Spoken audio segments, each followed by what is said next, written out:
vamos agora à nossa convidada, né? Nossa querida convidada. Uma honra recebê-la, professora Raquel, uma grande alegria tê-la aqui. Eu vou falar o currículo que eu li no site da professora Raquel. Ela tem um site Direito Administrativo para Todos, né, em que ela transmite todo o seu conhecimento na área de direito administrativo, ela que é um dos grandes nomes do direito administrativo brasileiro, e ela transmite isso sempre de maneira muito leve, muito didática para todos aqueles que assistem. Eu lembro que antes de conhecê-la pessoalmente, Raquel, eu já faço a confidência, eu tinha conhecido o seu livro, já lhe falei várias vezes que eu me apaixonei, está ali, eu trouxe até, cadê? Está ali, deixa eu ver, olhar de costas é difícil, né? Ah não, ele está ali, aqui, você chama de Shrek, né? Ah, esse mesmo.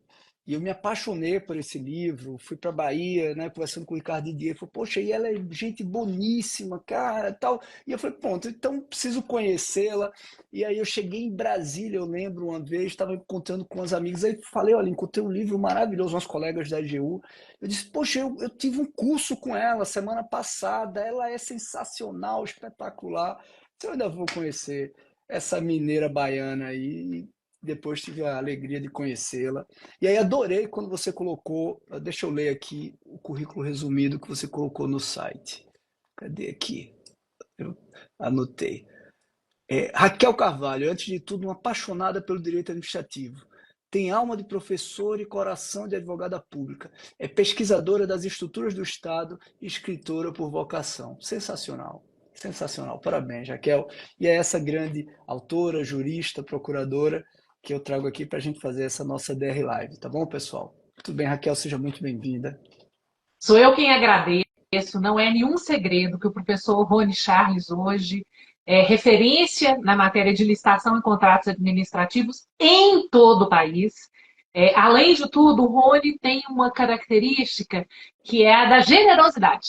Né? Isso é algo que faz muita diferença no caminhar. E aí eu não falo só no caminhar do profissional, eu falo no caminhar de quem tem a sorte de estar ao lado do profissional. Então, não é nenhum segredo para quem acompanha o Rony o fato dele ser uma pessoa extremamente generosa. E eu digo a vocês que esse ano eu consegui um presente na minha vida. Eu já tinha tentado uma vez participar do Wolf Prêmio e não havia conseguido, porque à época estava como procuradora-chefe de uma fundação e era realmente impossível. E esse ano eu consegui me afastar da chefia. Obrigado, Eduardo Grossi, por segurar a chefia tão bem na assessoria jurídica da CEPLAG e me fazer a ponta. Né? Eu falo que um dos grandes presentes é, depois de algum tempo de experiência, conseguir estar na ponta e, com isso, entender essa transformação em favor da Lei 14.133 de um modo muito peculiar, assim, muito especial. Estar na ponta nesse momento é uma experiência única, assim. E eu queria estar na ponta fazendo o curso prêmio. E olha o que 2024 reservou. Eu estou conseguindo assistir todas as aulas ao vivo do curso prêmio e assistirei as gravadas depois. E o que eu imaginava era verdade. Tudo aquilo que eu vim estudando chegou no momento de amadurecimento. Então, eu queria agradecer publicamente pelo trabalho incrível que você faz, não só como advogado da União, mas como alguém que leva todos nós adiante. Obrigada mesmo. Para mim, assim, é uma imensa honra, Rony. Porra, fácil não. Aí meu coração não aguenta. Fácil não. Fácil não. Obrigado. Traga Poxa, verdades. ah, valeu. Os professores, quando vem a Raquel, ela tá sempre assistindo e tá com a câmera aberta, todo mundo leva um susto, né? Eita! É uma pressão grande, é tremendo as bases. Raquel, olha, é uma grande alegria tê-la. Eu sei que você está aluna, está participando lá pela sua generosidade, pela sua, sabe, o espírito de pesquisadora mesmo, de estar querendo entender os dilemas vivenciados pelos agentes públicos. Acho que isso é a grande diferença dos melhores advogados públicos. Como advogado público, para mim, a melhor característica dos advogados públicos é isso, é essa empatia pelo assessorado, pelo agente público com quem a gente atua. Então, parabéns, isso aumenta ainda a minha admiração, tá, pela professora Raquel Carvalho, pela jurista Raquel Carvalho. Eu já era encantado, mais ainda a cada dia. Muito obrigado mesmo pela sua presença E até essa humildade de estar lá conosco, debatendo, discutindo. Muito obrigado. O pessoal já estava perguntando o perfil. Fabi, muito obrigado. É arroba professora Raquel Carvalho, tá, pessoal? Vale muito a É pena. Vejam o arroba site. professora Kel Carvalho. A Porque professora o Kel Ra Carvalho. de professora eu aproveitei por A de Raquel. Eu pensei isso sozinha, gente, imagina. Professora Kel Carvalho. É verdade, desculpa, senão ia ficar haha. É professora Raquel Carvalho. Desculpa, é isso mesmo, pessoal. E vejam lá o link do site, Direito Administrativo para Todos, é sensacional. Muitos artigos interessantíssimos. Quem tem a alegria de ter esse livro da professora Raquel Carvalho, veja que é uma obra, para mim, um dos melhores cursos de Direito Administrativo. Até hoje eu digo a ela tem um dever de completar o segundo tomo desse livro, porque realmente é um livro diferenciado. Fez parte da minha dissertação de mestrado, e eu lembro que a minha orientadora na época disse, não, mas você vai citar um manual tal. Eu falei, doutora, deixa eu trazer esse livro para a senhora vai ver que esse manual não é diferente. Aí eu levei para ela viu, poxa, realmente, tem fôlego? Ela é uma pesquisadora de fôlego e realmente é um livro sensacional. Mas, Jaquel, vamos aqui, vamos iniciar a nossa DR. Eu queria fazer uma pergunta para você que eu faço, costumo fazer para a gente quebrar um pouquinho o gelo, para você sei lá, se identificar ou se apresentar em três tempos. Enquanto procurador, enquanto administrativista, né, enquanto jurista, passado, presente e futuro da Raquel. Olha, acho que como a maioria de nós, quando eu comecei o direito administrativo, aquela Raquel lá durante a faculdade de direito, eu me apaixonei pelo direito administrativo na faculdade de direito. Eu comecei a faculdade de direito e eu não gostei de nada. Eu não gostei do curso, da disciplina, das pessoas, não gostei daquilo não, gente. Aquilo para mim não é a minha, assim, sabe? Vida do interior, uma pessoa simples, cheguei na capital, mineira, aquele negócio não deu muito certo. Aí eu lembro que eu entrei para assistir uma palestra do professor Paulo Neves Carvalho, que é o responsável pelo surgimento do direito administrativo em Minas Gerais. E o professor Paulo Neves entrou e contou o trabalho que ele fazia com municípios para tentar modificar a realidade administrativa, porque ele acreditava que era na base, era quem estava perto dos cidadãos que era capaz de fazer essa transformação e que era preciso conhecimento. Sem conhecimento de direito administrativo, a gente não conseguiria essa mudança. E aí eu olhei aquele negócio, eu falei, menino, esse trem aí que esse velhinho de cabeça branca tá falando, parecendo um Papai Noel, esse trem dá pra mim. E aquele momento eu percebi que eu era muito pueril, sonhadora, ingênua, muito esperançosa mesmo, assim. Aquela característica típica de quem acredita que pode fazer diferença no mundo, que vale a pena esforçar para caminhar, e aí você não tem medo de arregaçar as mangas e vai adiante. Hoje, eu confesso a vocês que eu estou num momento de reconstrução. Eu não sei se vocês já tiveram oportunidade de ouvir que nenhuma relação ela é estável antes da briga do duvidor que gosta. Conhece a briga do duvidor que gosta, Rony? Não. A briga do duvidor que gosta é assim: nenhuma relação, nem com pai, mãe, irmão, irmã, filho, marido, esposa, antes de você brigar com aquela pessoa e duvidar que você gosta e tolera aquela pessoa na vida, você não tem uma relação estável com ela. Eu tive algumas brigas do duvidor que gosta com o direito administrativo. E quem nunca teve um pedido de exoneração de um cargo em que você só trabalha com direito administrativo assinado no bolso, não sabe o que é a briga do duvidor que gosta. Eu já tive. De fato, o pedido de exoneração assinado, certo, e entrevista feita em 2 escritórios, para migrar mesmo, largar essa bobagem de direito administrativo, para esse trem de mudar o mundo é tudo bobagem, vamos ganhar dinheiro, que é milhão. O negócio é bobagem. Esse bom que eu peguei não tá certo não, gente. E eu passei por esse momento e estou, de fato, no momento de reconstrução. E as pessoas falam assim, mas por quê? E aí eu queria muito dividir isso. Não é só no direito administrativo. Em geral, o sistema em si, ele mói. Ele mói porque ele quer que você aqueça e que você coadune. E que eu chamo de sistema, eu chamo de tudo. Sistemas são instituições. E é muito fácil a gente entender isso quando a gente pensa nas instituições familiares. Vocês já repararam aquela família em que todo mundo é infeliz junto? Então tem aquele negócio que reclama, tem aquele negócio que está todo mundo triste, ninguém tem dinheiro, ou então todo mundo tem dinheiro, mas todo mundo é infeliz junto. As pessoas combinam de ser infeliz junto. Aí um filho de Deus da família faz terapia. e resolve que vai ser feliz. Não! Todas as vertentes da família se unem para destruir quem está quebrando o pacto. Instituição é assim. Advocacia pública é assim, magistratura é assim, defensoria é assim. As instituições, escritórios de advocacia são assim. Tem um pacto ali que ele é silencioso, ele não é expresso, ele não é dito, ele não é deflagrado. E se você não adere, e pior, se você não silencia, e você não aceita essas regras próprias que são colocadas muito diferente do discurso, o convite é para a gente aceitar calado, concordando ou não, com regras que não são ditas. E eu confesso a vocês que eu tenho características um tiquinho peculiares. Assim. Eu não sou uma pessoa ambiciosa do ponto de vista econômico-financeiro, eu não sou uma pessoa muito de concordar com pactos que não são ditos, e eu não sou uma pessoa que me calo. Então, eu vou dizer a vocês que, filho de Osmar, um homem que se fez sozinho, forte, filho de Terezinha, uma mulher do Vale do Jequitinhonha, as pessoas que sobrevivem à fome são muito especiais, feita uma pessoa inteira. Eu, para falar a verdade, eu falei, sistema, qual é? Fiquei na sua, não vou concordar e vou parar, eu estou lá, berrando. E aí o sistema mói. E quando o sistema mói e você paga com a carne, paga com a saúde, você para pensar se valia a pena. Eu parei muito para pensar se realmente valia a pena. Vale a pena o quê? Continuar amassando barro do direito administrativo, com as próprias mãos e muitas vezes pagando com o próprio corpo, com a própria saúde. E aí, a parte do amadurecimento, eu sempre conto isso, porque meio que as redes sociais são um lugar onde todo mundo é muito feliz, teve muito sucesso e foi tudo muito fácil, né? Isso não é verdade. As carreiras, as dificuldades, elas se colocam. As carreiras são feitas a custo de esforço, a custo de resiliência, a custo de reconstrução. Então, na verdade, assim, tem um dia que você fala assim, apesar de tudo, eu quero ficar.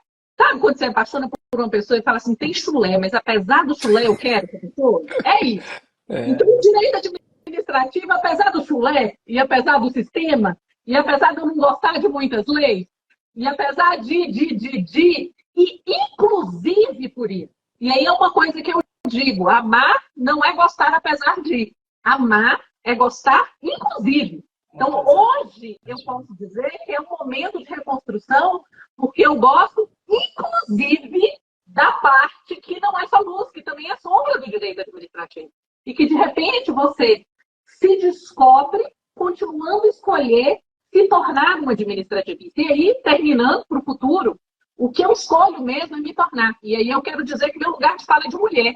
Mulher não é uma pessoa que nasce. Mulher não é. Nenhuma mulher é. Mulheres somos muitas. Somos multiplicidade. A gente se torna todos os dias. E a cada hora do dia a gente se torna uma coisa. Então, hoje de manhã eu acordei, liguei para minha mãe, eu era filha, cheguei na cidade administrativa, fiz reunião, fui almoçar com uma amiga que eu não via há muito tempo, atendi uma amiga que é minha melhor amiga de infância, cujo filho tem a sorte de estar aqui morando comigo.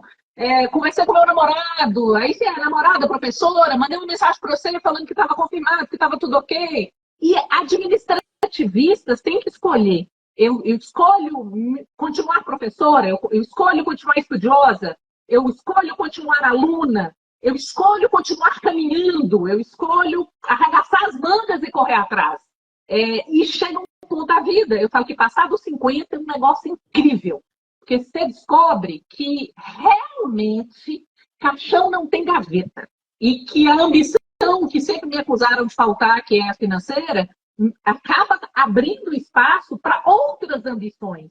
Ambições de, ao trabalhar, realizar coisas que podem, de fato, não mudar o mundo por inteiro, mas ser uma referência no mundo. Hoje eu não tenho a ilusão pueril e infantil de achar que você sozinho, fazendo coisas, muda a história da humanidade. Não, a gente muda aquele pedacinho do caminho da gente. Então, você tendo um pouquinho de dignidade para a sua própria sobrevivência e tendo oportunidade do convívio com as pessoas, eu falo que o direito administrativo é muito peculiar por isso, e você percebe isso. A gente tem núcleos de convivência muito únicos. O que você faz no grupo de professores do prêmio é raríssimo, é assim...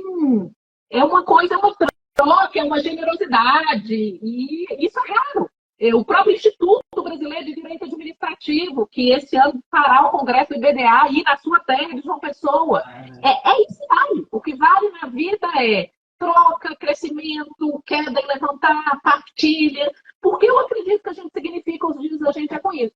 Então, para o futuro, eu escolho continuar escolhendo. E com amor, é isso.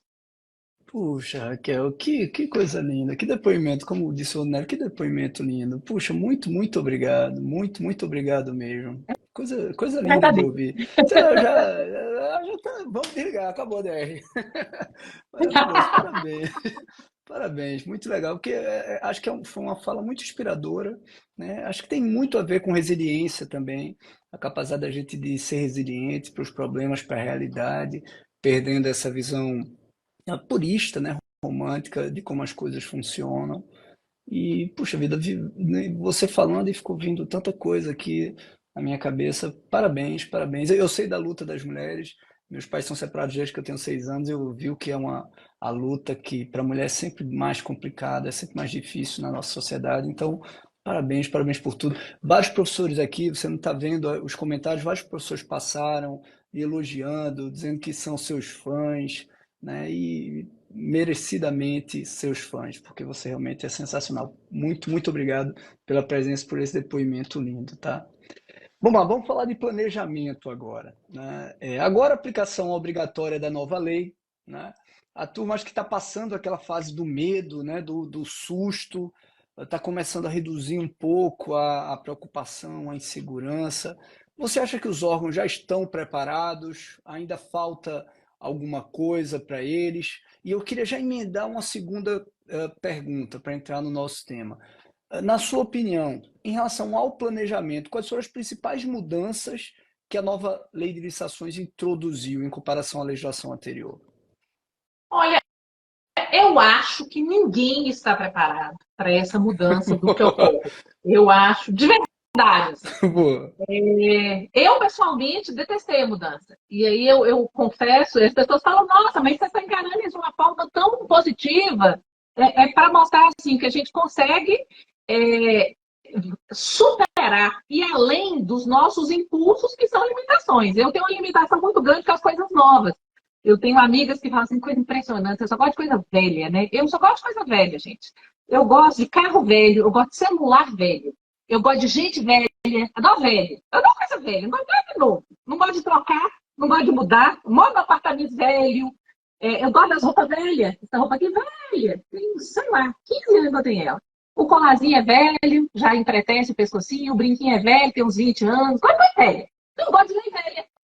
Eu gosto de quê? Do que eu conheço. De verdade, assim, eu gosto da coisa mesmo. Ela era boa, não era ruim. A força de me fez a melhor eu gosto da antiga. Não gosto do novo. É isso. Isso posto, não resista ao poder do tsunami. A vida é real, acontece. E no direito, nós temos que abrir mão do conservadorismo. O direito tem uma característica que é assim: ele é conservador, que o direito é uma organização de normas sobre uma realidade que existe. A realidade existe, a gente vem atrás, correndo da realidade. Essa lei é isso, é a gente correndo atrás do regramento que já existia em nível infralegal no âmbito federal, das decisões do TCU, das diversas inovações que já tinha em nível estadual. E a gente está ali, correndo atrás. Vamos lá. E o direito está como? Garrado no que existia e ele estava fora. A gente está vivendo isso agora com as novas tecnologias no setor de licitação e contrato administrativo. A gente está vivendo o correr atrás. Nós temos que abrir mão disso. E, no mínimo, correr atrás direito, já que as normas de licitação estão sendo postas, não de um modo disruptivo, numa construção que possa, de fato, inaugurar um novo momento das contratações públicas, mas solidificando de modo a estabelecer de forma expressa e vinculante pequenas mudanças de credenciamento, a forma de estabelecer ações na fase de planejamento, na fase de gestão, na fase de fiscalização, que não estava no 8666. Estava em sede infralegal, nas diversas esferas. Que a gente faça isso direito. Então, que a gente consiga superar e abrir o coração para essa colcha de retalhos. A 1433 é uma bela colcha de retalhos. Vai para o interior de Minas, vai lá para Bichinho descobrir a beleza que é uma colcha de retalhos. Vamos tentar cobrir com essa colcha de retalhos. E aí minha pergunta: quais são as principais mudanças em relação ao planejamento? Primeiro, a lei fala do planejamento. Qual é a principal mudança em relação ao planejamento? A 8666 não ligava com o planejamento. A 8666 ela tinha um foco, assim, que era a fase externa da licitação e a celebração do contrato. Um tiquinho, coisinha pouca, assim, do contrato, né? Era esse miolinho. A 1433 falou assim, essa parte aqui vai continuar, mas, ó, eu colocando o planejamento. E ó, eu colocando gestão, fiscalização, mudando a teoria das nulidades e tratando de sancionamento de algo completamente diverso. Então, a 1433, ela já tem um benefício que eu falo, eu adoro minorias, eu adoro excluídos. A 1433 bota para dentro, eu já gosto. Ela bota para dentro regra de planejamento, ela bota para dentro gestão e fiscalização, ela bota para dentro uma nova teoria das nulidades, a partir do que Veiga Zancané escreveu, a partir da LIDB, ela bota para dentro como é que a gente faz para sancionar direito. Ou seja, a 1433, inclusive, eu gosto dela.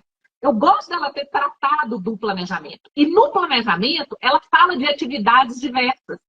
Então, ela coloca para a gente o tanto que é importante a gente identificar o problema que a gente tem, que a gente não pensava em licitação pensando em problema. A gente pensava em licitação assim, como que eu vou escolher alguém? Para que eu estou escolhendo alguém? Ninguém pensava, não. Era um filho de Deus de dentro de um órgão que alguma hora falava assim, vou para a garrafa. Vou para a garrafa, quero a garrafa que esteja escrito what your drink says about you. É essa garrafa que eu quero. Eu quero, que eu quero, que eu gosto, que eu sou servidor aqui, eu sou gestor, eu mando nesse órgão e vai comprar essa garrafa causa que eu estou mandando. E aí preenchia o papelzinho e comprava a garrafa.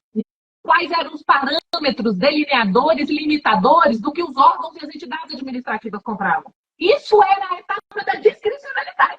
E aí todo mundo vai escutar assim, a fase interna das licitações é a fase onde ocorre a escolha discricionária. A partir do momento que tais escolhas foram colocadas no instrumento convocatório, tem-se ação administrativa vinculada. Isso era o máximo que a gente falava. Ninguém falava como que essa escolha era feita, como é, e a partir de quais bases. Nós hoje, o que a gente evoluiu nos últimos anos, parece que é uma base, não. Nós paramos para pensar que quando eu publico um edital para adquirir algo, para fazer uma obra, para ver a prestação de um serviço, isso é a solução de um problema. Gente, isso é um negócio incrível. Então, primeiro eu tenho que pensar qual é a demanda, qual é o problema, quais são os objetos existentes que podem satisfazer essa demanda. Dentre esses objetos, qual que é o objeto mais adequado? Esse objeto mais adequado, eu vou chegar nele como? Eu vou chegar nele por uma licitação, através de que modalidade, ou eu vou chegar nele por uma contratação direta? Tem a possibilidade, nos termos da 1433 ou nos termos de qualquer outro diploma federal de âmbito nacional? E quem é que vai conduzir essa bagaça? Na fase interna, na fase externa? Quem é que tem responsabilidade ali? O que o jurídico fala? Quem vai controlar esse internamente depois pode ajudar de algum modo? Vai ter trabalho de equipe ou vai ter trabalho de equipe? Quem elabora um edital? Elabora um edital como? E é só o edital? Vai ter anteprojeto? Vai ter termo de referência? Como é que vai ser a minuta do contrato? E os critérios de julgamento? Mesmo sem os critérios de julgamento, como é que a gente vai julgar esse negócio? Como é que vai ter lance? E habilitação? Vai ser o que eu vou exigir de habilitação? Que é proporcional em relação a isso. Quais são os mecanismos de participação popular? Vai ter audiência? Não vai ter audiência? Veja, muda completamente até o que não muda.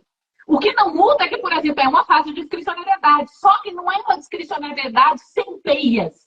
É uma discricionariedade que agora a gente consegue. Aquela historinha que a gente estuda ainda na graduação, que fala assim, a discricionariedade é o juízo de conveniência e oportunidade que se exerce para escolha de uma alternativa ou dentre duas ou mais que são legitimamente colocadas pelo direito. Quais são as alternativas que são colocadas para quem vai contratar a realização de uma obra? Tem que ter dinheiro ou não tem que ter dinheiro? Cadê o PCA? Quais são as demandas que estão previstas no PCA? Qual é o histórico de demandas? Qual é o diagnóstico que eu faço em relação ao passado e o que eu preciso para o futuro? Porque em relação ao passado era de um jeito, foi uma época de pandemia. E em relação ao futuro? Quais são as contratações ordinárias e recorrentes? Quais são as contratações que são esporádicas? Eu tenho contrato para ser prorrogado? Porque se eu tenho contrato para ser prorrogado, eu estou começando uma licitação, cara de quê? Por que começar uma licitação é melhor do que o contrato a ser prorrogado? Veja, é um momento em que o planejamento abre a cabeça do administrador, do gestor, de unidades demandantes, de juristas, para falar assim, vamos racionalizar essas contratações. Teve uma aula incrível do Alessandro Macedo, Alessandro Macedo, eu vi ele entrando aqui, fiquei super honrada. Era um professor que eu não conhecia, Eu fiquei assim na aula dele, sem nem mexer. Vou assistir 3 vezes a aula dele no 0,5. Porque quem fala que eu falo rápido nunca ouviu o professor Alessandro. E na aula dele, ele falou assim, olha, a gente precisa, quem falar que eu falo depressa depois da aula do Alessandro, eu vou morrer no ser aluna dele. Mas é assim. E ele, na aula dele, ele fala uma coisa muito legal, que ele fala, olha, você precisa, na fase de planejamento, já sinalizar as intenções para o mercado. Você precisa ver se você vai fracionar, fracionar no sentido pejorativo, e se, Alessandro chama também, ó, logo, e se fracionando, isso caracteriza um comportamento ilícito ou não, ou se isso é parcelar devidamente. Como é que nós vamos colocar aí dentro aspectos fundamentais como sustentabilidade? Nós estamos no mundo só se falar de Estado ESG. ESG, ESG, ESG. ESG entra pela porta daqui como? Como é que vai ser a contratação de bens? Vai ter preferência para os recicláveis, igual a legislação manda e a administração de todos os níveis da federação ignora nos últimos 10 anos em que essa lei já está em vigor, em que eu já tenho desde o ano passado a nova edição do Guia Nacional de Contratações Sustentáveis, que a Maria Tereza Vilac e outros advogados da União encamparam também. Então, veja, é uma oportunidade única da gente pensar o Estado de uma forma diferente. É uma oportunidade da gente pensar em governança. Gente, eu não sabia o que era governança até 5 anos atrás. Eu fui ouvir de governança há 5 anos atrás. E eu entendi governança mesmo com a 1433. E viva Paulo Alves, essa turma que estuda governança, que está por aí contando para a gente da importância. Veja, olha a quantidade de coisa que o planejamento nos coloca. Alinhar o planejamento com proposta orçamentária, falar em governança, falar em sustentabilidade, fortalecer a definição de responsabilidade, nos colocar diante de segregação de função, falar a respeito da força que uma área de compras tem que ter dentro de um órgão e de uma entidade administrativa, nos permitir uma coordenação. Então, de verdade, eu sou uma absoluta encantada pelo planejamento, Rony. É isso. Ah, excelente, excelente, meu amigo. Primeiro, e o Alessandro ainda canta, viu? É o Thierry das licitações, meu amigo, querido amigo Alessandro. Olha, e acho que a gente está num momento, Raquel, eu penso como você, acho que a gente está num momento tão interessante. Óbvio que a mudança de uma legislação relevante como uma lei geral de licitações, ela impacta, ela causa tumulto, certa turbulência, mas é uma oportunidade tão interessante de avanços, sabe? Avanços institucionais. Eu estava, por exemplo, assistindo, eu não pude assistir presencialmente, né? Online, ao vivo, a aula da nossa amiga Carol, nossa amiga Adriana, né? A Adriana, não sei se você conheceu pessoalmente, né? Conhece também. A Adriana é também uma figura. E ele e Carol, acho que essa energia é maravilhosa, né? Carol, aquele dínamo de energia, é como você e Adriano é um monge, assim, uma pessoa de uma sabedoria, uma tranquilidade, né? E os dois estão fazendo um trabalho maravilhoso na Câmara de Minutas.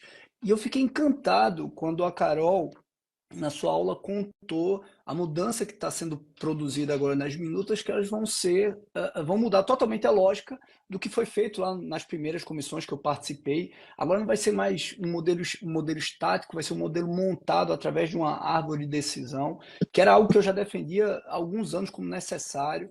E, puxa vida, olha, isso foi a nova lei que trouxe, né? Quanto a gente não está avançando em planejamento, o pessoal fica reclamando de ETP. Um ETP bem feito, ele vai ser uma proteção ao agente público que trabalha com planejamento.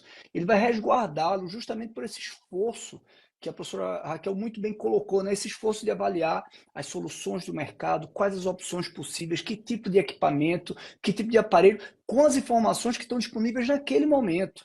Porque a gente vai ter um grande desafio, já existe esse desafio, né? A nossa geração, Raquel, nossa geração, ela passou por períodos de mudança impressionantes. A gente pegou da ficha de telefone no orelhão, né, fita cassete, né, iPlayer, e aí celular, ligação pela internet, inteligência artificial, e tudo está mudando muito. E isso vai continuar mudando, e isso vai impactar também nos contratos. Então, às vezes, o agente público toma uma decisão de escolha de solução, de objeto, de equipamento hoje, Daqui a 3, 4 anos, existem opções melhores no mercado, na realidade, né, existente. E o órgão de controle vai olhar com essa informação daqui de 3, 4, 5, 6 anos depois. Então, se você coloca no processo, né, o teu esforço de planejamento, isso vai ser testemunha na hora que o controle for analisar o processo. Ao invés de ele te chamar para se explicar, que já deixa o servidor público no Rivotril, né, no Lexotan, ele vai ver o documento, entender porque deu errado ou não foi a melhor escolha, mas com aquelas informações que ele tinha, com aquela pressão que ele estava sofrendo, com aquelas condições existentes naquele momento, é legítima essa decisão. Fora várias Da novidades. época, Rony, eu falo que eu sou da época que eu aprendi a datilografar numa Eu Olivetti, também, a eu SDFG. também. Semana passada, eu dei 3 aulas sobre inteligência artificial na pós da GEU. É esse o mundo que a gente vai trabalhar. Isso, E mano. existe algo que nós não podemos envelhecer no sentido pejorativo. E eu falo isso como uma pessoa que é filha de uma senhorinha de 91 anos e fala, eu não sou velha, eu sou jovem há mais tempo. E que é viciada. Que legal! E que ela tem 91 anos, era para ter tido todas as sequelas de Covid, ficou lá entubada semanas, e ela é viciada em celular, assiste as lives, palpita, manda mensagem. É isso. A gente tem que estar disposto a viver no mundo que a gente habita. Ainda que deitadinha no sofá com as perninhas cobertas. É Raquel, isso que a gente tem que fazer. Raquel, desculpa, perdão. Você já me falou, mas me perdoa a memória. O nome da sua mãe, para não errar? Dona Terezinha. Terezinha. Dona Terezinha, um beijão para você, dona Terezinha. Se ela estiver assistindo, parabéns, parabéns pela filha que a senhora gerou, educou, e parabéns pelas suas histórias que eu já ouvi maravilhosas, suas poesias, seus escritos.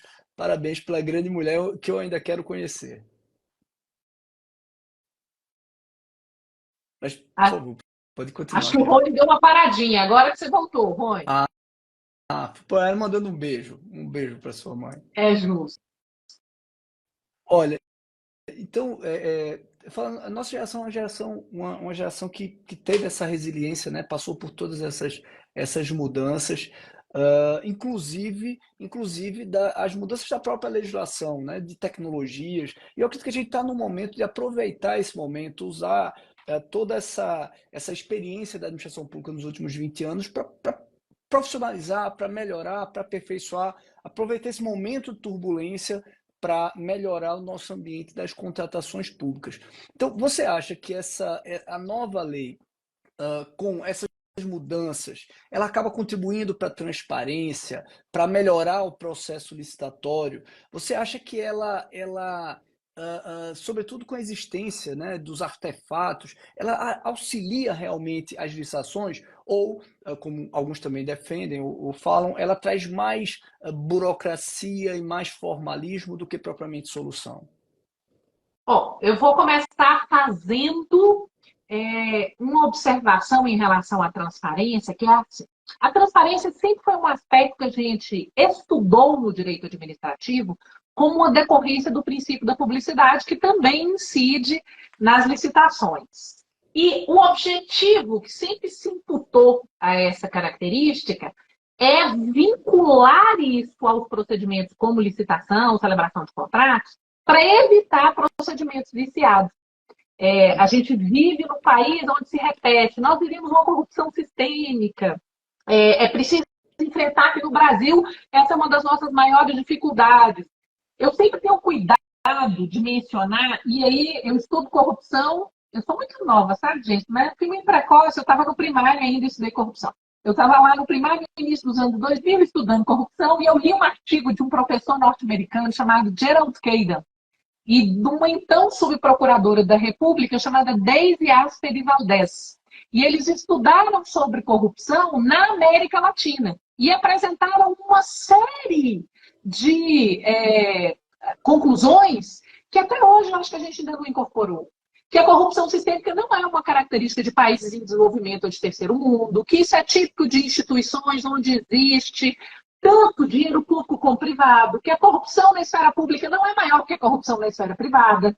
Aliás, só existe corrupção nas licitações porque é um espaço de encontro entre esfera pública e esfera privada. E a gente sempre trabalha trabalhou transparência e publicidade como instrumento de enfrentar isso. Tem um artigo excelente da Cristiana Fortini e do Fabrício Mota, em que eles apontam problemas de transparência nas licitações, e aí eu volto lá no palmo deles, né? Ele falava assim, minha filha, transparência não tem relação só com publicidade, não. Você quer esconder uma coisa, Raquel? Aí eu falo, como, professor? Publica no Diário Oficial. Se você publicar lá, ninguém vai saber. E quem souber, você corta de sua vida. Falei, por quê? Porque são psicopatas. Só psicopata lê Diário Oficial. É a pessoa que não tem um serviço na vida dela. Não tem uma família para cuidar, não tem uma cerveja para tomar. A pessoa que tem alguma coisa para fazer não está lendo Diário Oficial, não. Então, publicar no Diário Oficial, minha filha, é uma grande bobagem. Não presta atenção nisso, não. Transparência a gente consegue de outro jeito. Transparência a gente consegue assegurando que quem tem competência para controlar pode chegar na informação. Transparência a gente pode chegar formando uma população que tem interesse em ler o Diário Oficial e se tornar um psicopata. É isso. Nós temos que pensar muito além disso. E eu acho que o momento que a gente vive, com todos os seus desafios relativos à divulgação por meio de sites eletrônicos,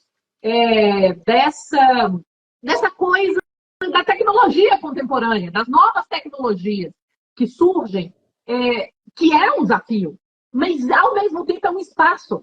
E é um espaço de transparência muito mais acessível. É muito mais fácil eu tentar pegar um celular e conseguir acesso a algo que me informe sobre um tema que me interesse na saúde pública, na educação, na segurança pública, do que eu abrir um diário oficial impresso, do que eu abrir um jornal de grande circulação, igual o lobby no Congresso Nacional manteve na 1433.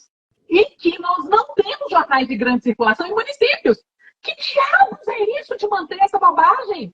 Muito mais fácil você conseguir transparência e publicidade divulgando o site da internet e formando pessoas que sejam cidadãos e que tenham interesse em relação a essa matéria. Então, assim, de verdade, eu acho que a lei traz regras que não nos conduzem de fato o que a gente deseja, que é uma massa crítica cidadã que acompanhe os gastos presentes nos contratos oriundos dos procedimentos licitatórios e das contratações diretas, mas nós temos ferramentas muito boas que podem ensejar isso. E nós temos provocações de instituições, essa história das linhas de defesa, que coloca advocacia pública e controle interno, com toda a resistência que a gente tem, e tem, a colocar Tribunal de Contas como linha de defesa, mas, enfim, são cutucões nas instituições para ocupar espaço. E aí eu sempre digo, eu tenho acompanhado algumas decisões dos tribunais de contas sobre essa coisa de onde é que eu atuo, onde é que eu não atuo. Primeiro terminem a impugnação na esfera administrativa e só então o Tribunal de Contas vou falar. Eu vou falar do Tribunal de Contas o que eu já falei com o Ministério Público. Quem não dá assistência, abre concorrência e perde a preferência. Descobri isso, estava no terceiro ano, fazendo na minha época vestibular. Não dei assistência, abri concorrência, perdi a preferência, se é que vocês me compreendem o que aconteceu comigo, né? Fiquei eu e minha paixão platônica, sozinha, porque dei preferência para outra que deu assistência, não é verdade? Então, o Tribunal de Contas está dando uma preferência doida. Quem não exerce as prerrogativas e as competências que tem, não as merece. Chamada para a nossa advocacia pública, que a Lei 14.133 jogou o mundo nas nossas costas. Ampliou as competências da gente de uma forma absurda. Se a gente não aproveitar o que na lei nos permite gerir as nossas atividades para participar da elaboração das minutas, dos modelos, fazer pareceres referenciais, gerir nossa atividade de uma forma mais inteligente, sem esperar a coisa estourar para a gente tomar providência, porque parte da advocacia pública é absolutamente responsável. Ficou lá sentado esperando assim, quando virar a lei eu vejo o que eu vou saber, porque vai que não muda a lei, né, gente? Se não mudar, porque eu já vou ter feito um tanto de coisa, eu não, vou ficar aqui esperando a lei mudar. A porta para cuspir, já virou. Agora descobre como é que você vai gerir sua atividade para você estar disponível, desde quem está na fase de planejamento até o fiscal. Você está disponível para todo mundo agora, advogado público. E é isso, é esse cutucão que eu acho que todo mundo está tomando e que dá raiva. Porque eu senti uma raiva, olha, eu senti um rancor no coração. Primeira vez que eu li essa lei, que falou comigo que eu tinha que fazer um parecer em linguagem simples. conciso e objetivo, eu que falo, não deixo nem opinar, gente. Aí no banco você precisa. Ai, muito criminoso. É isso. A lei chegou para tirar a gente da zona de conforto mesmo. E isso em relação a aspectos básicos que a gente não incorporava. Então, você me perguntou sobre a concorrência justa. Ah, ligou? Concorrência justa já vinha do dever de assegurar tratamento isonômico, já vinha de buscar um negócio mais vantajoso. De onde que vem o cutucão? Vantajosidade não é mais pagar barato, está desenhado. Nunca foi, mas agora está desenhado. Vantajosidade é você pensar, até do ponto de vista econômico, no menor dispêndio, que cogita do ciclo de vida do objeto, que cogita de todas as contratações que são correlatas e interdependentes. Então, manda você sair do raso. A gente está vivendo um mundo raso, binário e burro, e a lei fala assim, vamos acordar. Planeja direito para você conseguir resultados que sejam positivos em sentido amplo. Para de fazer da licitação um lugar onde, por se ter o critério do menor preço no julgamento como prevalecente, você só compra coisa ruim que é barata. Você nem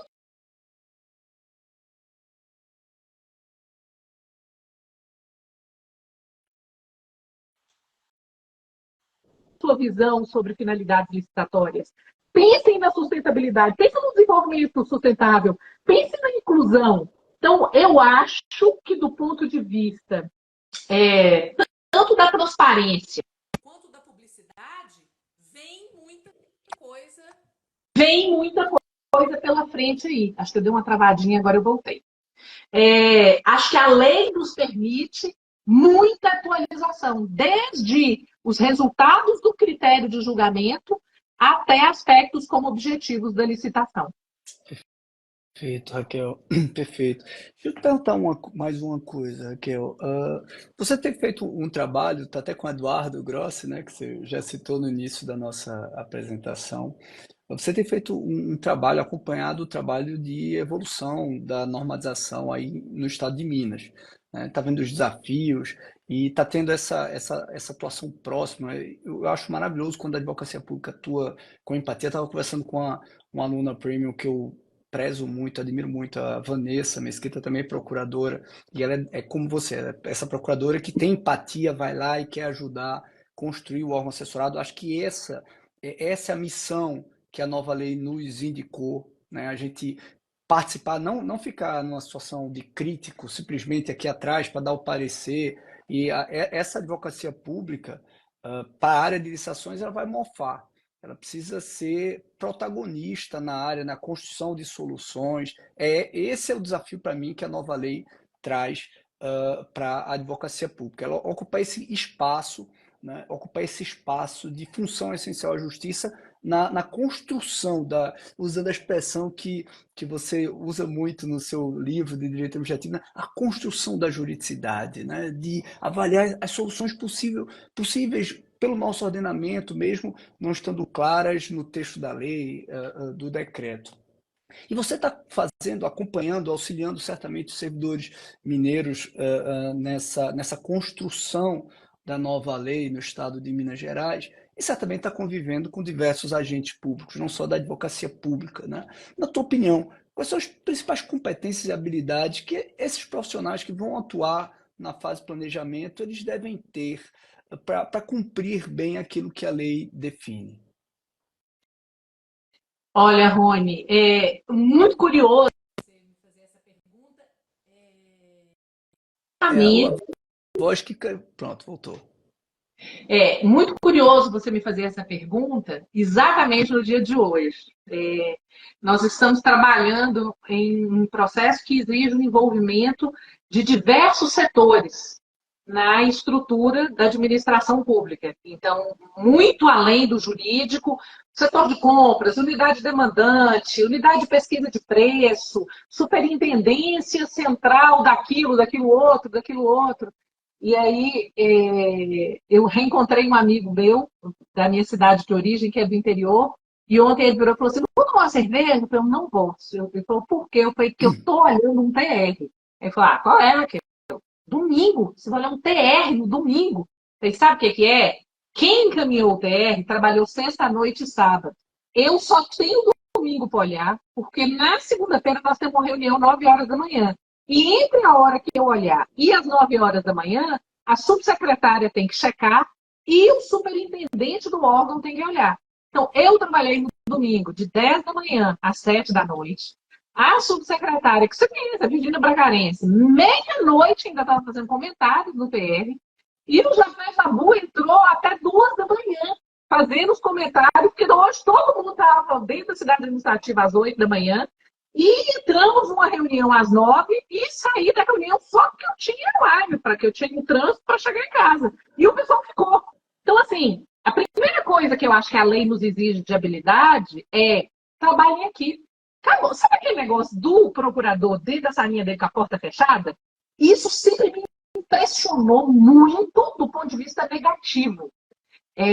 A história de que você consegue advogar para alguém sem ver esse alguém, sem conversar com ele, é algo que sempre me favorou. Mas a lei contou que está finda essa era. A gente tem que conversar com o gestor. E aí as pessoas Perfeito. falam assim, mas como? Eu não sei fazer isso. Vai ter que aprender, amor. No nosso trabalho, não tem jeito de você advogar para alguém sem conversar com seu cliente. Nosso cliente é quem exerce as competências. O Estado se materializa através de gestores, administradores, servidores. É com essas pessoas que nós temos que lidar. E aí, quem é do jurídico, eu sempre digo, fiquem tranquilos, eles são muito melhores que nós. Porque alguma coisa acontece na faculdade de Direito e nos desgraça. Você quer que não. Mas se a gente tenta, a gente sai achando que é melhor que os outros. Servidor, em regra, é uma categoria de ser humano muito melhor do que a gente. Aí as pessoas falam assim, mas eles não gostam da gente. Aí eu falo, Dani, eu também não gosto deles, não. Eles não gostam da gente, eu não gosto deles, tá tudo certo. A gente aprende a conviver, a gente aprende a se respeitar institucionalmente e profissionalmente, e a gente consegue produzir bons resultados. Mas, Profissional maduro é assim. A gente tá aqui para cumprir a finalidade. Falar a verdade, eu gosto mesmo dos meus amigos. Ninguém da área jurídica, só convive com jornalista, filósofo. Quanto mais doido, melhor é. A gente não Raquel, trabalha profissionalmente. A gente não gostar das pessoas, não. A gente tem que aprender a trabalhar em conjunto, a gente precisa aprender a ser humilde.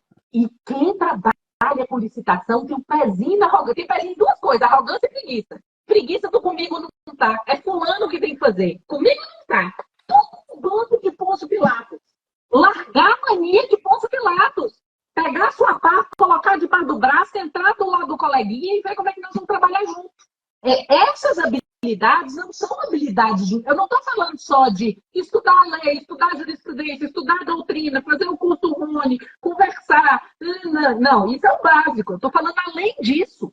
Hoje, trabalhar com licitação em contratos exige que nós sejamos pessoas evoluídas. Ah, mas eu não sou evoluída, esforça. Vai com terapia, entra para a igreja, ora o Senhor, faz qualquer coisa. Essa é a habilidade, a meu ver, principal. Não é só de conhecimento, é a habilidade como profissional que precisa de recursos que transcendem em muito conhecimento de gestão administrativa e de direito. Raquel, três coisas, tá? Primeiro, eu tenho certeza que os agentes públicos do seu órgão gostam muito de você, assim como os de Vanessa gostam muito dela. Sei que os que eu assessorava gostavam muito de mim, porque quando a advocacia tem empatia, uma vez um querido amigo com quem eu trabalhei, o Luiz Couto, ele era parlamentar, e uma vez eu contando para ele uma agrura da advocacia, e ele disse: a advocacia é isso. A advocacia, a raiz vem de avocare, de trazer para si o mal do outro, assim, o problema do outro.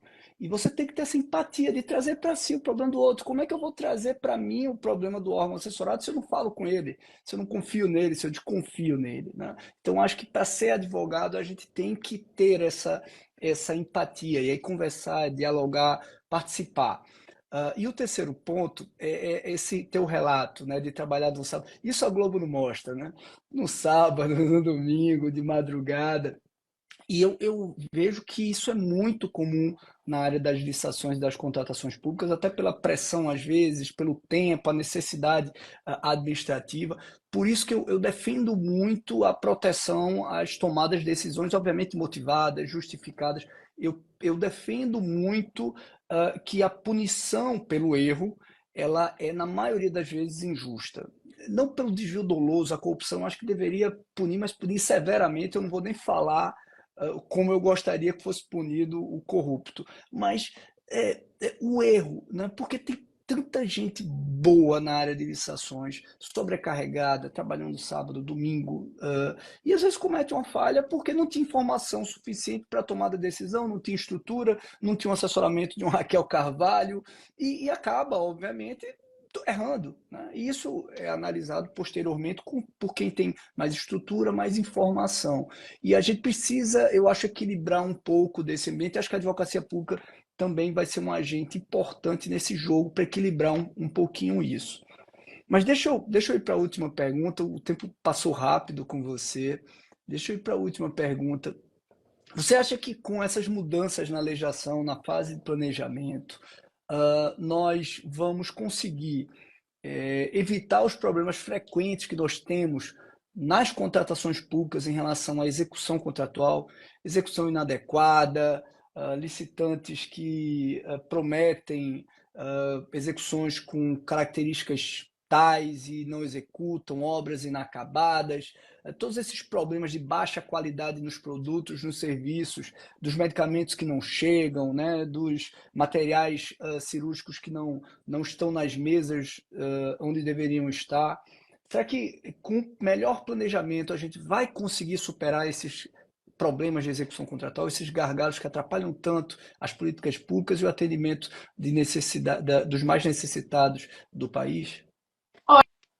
Olha, Rony, eu acho que recursos, no sentido de ferramentas previstas na Lei 14.133, hoje, a meu ver, nós temos.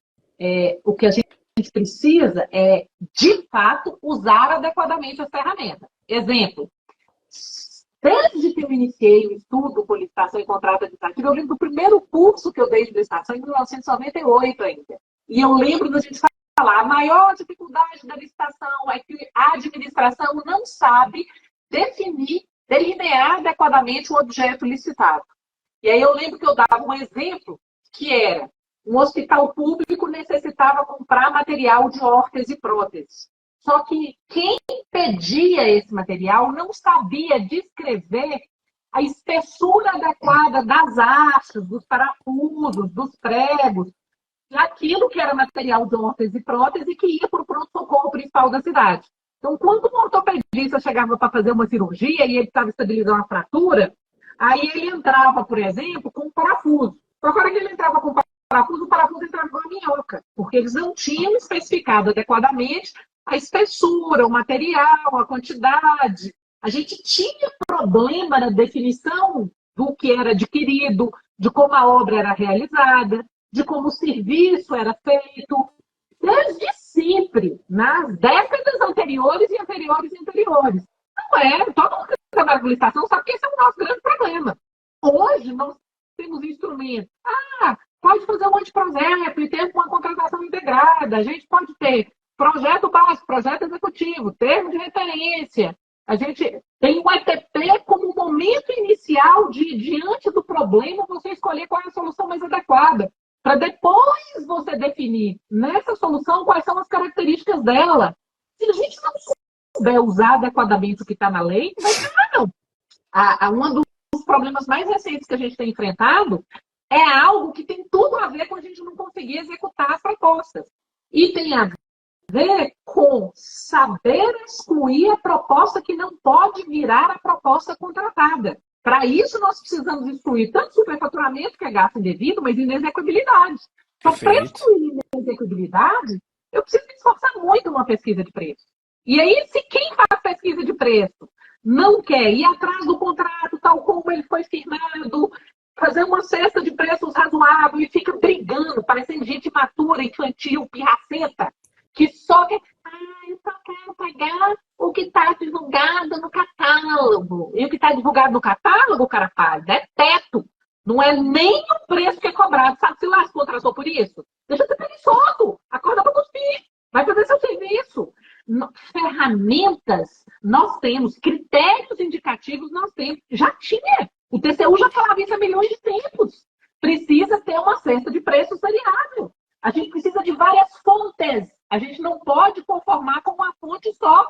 Se a gente não estiver dentro da administração quem resolva usar isso, e para isso nós precisamos brigar por infraestrutura, capacitação, gestão corajosa, porque você tem que ter com coragem de chegar o dedo na cara da pessoa e falar assim, ó, seu apelido é molusco, porque você está aqui só arrastando barriga no chão. Você está aqui que nem tartaruga. Não é assim que você vai conseguir realizar suas competências, não. Se a gente não tiver alguém disposto a ser chefe, a desagradar, não adianta prever pesquisa de preços, tem que olhar pesquisa mercadológica, tem que verificar se o objeto descrito é disponibilizado pelo mercado em relação à solução. Quem vai fazer isso? Treinou esse servidor? Contou para ele que se ele não fizer, ele vai responder? Nós precisamos entender que a administração pública ela é feita de gente. E se a gente não se dispuser a mudar as pessoas com as quais a gente convive e a gente trabalha, se a gente não se dispuser a ninguém soltar a mão de ninguém, vamos trabalhar em equipe, vamos enfrentar as nossas próprias dificuldades, vamos partilhar as nossas dificuldades, vamos tentar fazer isso crescer, a lei vai continuar uma lei que segue no papel, ela vai ser uma lei que não colou. Mas nós estamos vivendo um momento único. Pensa, na nossa geração, Rony, não vai ter uma mudança tão cedo. A 866 era de 93, nós estamos em 2024. Essa geração de agora não vai ver nova lei de licitação. Eu duvido que a gente vai ver nova lei de licitação.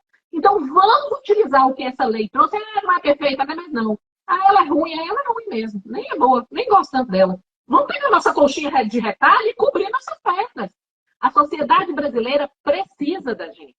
Quem trabalha com licitação e contrato é a pessoa que estabelece o caminho para dar tudo que o Estado precisa fornecer para os cidadãos desse país. Os cidadãos desse país precisam de Estado. O mercado ele busca lucro, ele não vai dar aquilo de que a sociedade mais excluída merece. A gente precisa caminhar em matéria de efetividade do uso das ferramentas não tão inovadoras que agora estão esfregadas em nosso rosto. Então, meu convite hoje é: vamos sair da zona de conforto. Vamos mudar a realidade contratual e licitatória desse país. Vamos fazer a diferença. E, para mim, isso começa no planejamento. Perfeito, perfeito, Raquel, perfeito. Uma grande alegria, uma DR maravilhosa com você. A turma está em êxtase aqui, todo mundo batendo palma, todo mundo elogiando. Realmente uma DR fantástica. E quem quer encontrar pessoalmente essa grande estrela do nosso direito administrativo, não esqueçam de ir para o Premium Day, viu? Se ela tem essa energia aqui online, imagine presencialmente. Não percam essa oportunidade. Querida Raquel, muito, muito obrigado. Pessoal, reiterando as regras do sorteio, será o sorteio de um curso EAD. Você tem que seguir a professora Raquel Carvalho, @professora Raquel Carvalho, decorei, professora Raquel Carvalho, seguir o perfil Grupo Centrum, @Grupo Centrum, e comentar nesse vídeo que vai ficar, eu espero que fique gravado no Instagram, comentar qual dos cursos EAD lá do meu site que você quer que entre na promoção da próxima segunda, tá certo? Então, o escolhido, o majoritário, obviamente, aquele que tiver mais votos, ele vai ter um sorteio amanhã feito pela equipe do Grupo Centro, tá bom? Então, querida Raquel, muito, muito, muito obrigado. Você saiu correndo da reunião para estar aqui conosco. Muito obrigado pelo teu compromisso. Mande um grande abraço para todos aqueles agentes públicos valorosos de Minas, né? Virgínia, Eduardo, tantos outros que estão lá naquele grupo qualificado. E o Brasil todo está esperando pelo que sair de Minas, viu? Parabéns. Muito obrigado a todos que participaram dessa nossa DR Live. Uma ótima semana, com muita saúde para todos. Querida Raquel, um forte abraço e obrigado. De coração, muito obrigado. Sou eu quem agradeço. Para mim vai ser uma honra estar no Premium Day e falar para a turma que eu integro como aluna. Esse é o convite. Vamos continuar estudando. Ninguém solta a mão de ninguém. Estou aqui de mão dada com o Rony Charles e essa é uma das maiores honras da minha vida. Querida, a honra é minha. Um beijo, viu? Tchau.